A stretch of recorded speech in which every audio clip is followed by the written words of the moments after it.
అందరికీ నమస్తే అండి. వెల్కమ్ టు నా చిన్న ప్రపంచం. ఈరోజు వీడియో ఏంటంటే మా అబ్బాయిది రికార్డ్స్ రాశానమాట.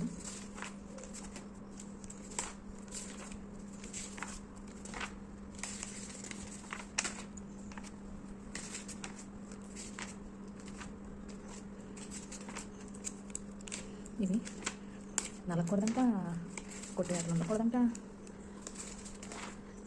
పేజ్ అంటే మర్చిపోయాను ఇక్కడ రాశాను.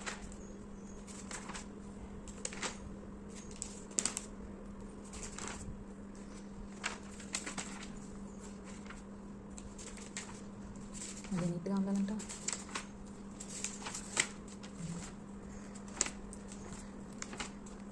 ఇవి ఎన్ని రోజులు రాశానంటే కూర్చొని వాడొకటి నేను ఒకటి కూర్చొని రాస్తూ ఉన్నా. ఒక 3-4 డేస్ నుంచి మాత్రం కంటిన్యూగా ఇంకా కాకుండా డే అండ్ నైట్ రాస్తే ఇదంతా అయిపోయిందన్నమాట. ఫైనల్లీ దాని ఎందుకు వచ్చేసాం. ఇంత సరిపోయిందండి. మీరు కూడా మీ పిల్లలకి హెల్ప్ చేస్తారా? ఓకే గైస్, మీకు నచ్చితే లైక్ కొట్టి సబ్స్క్రైబ్ చేసుకోండి. బాయ్.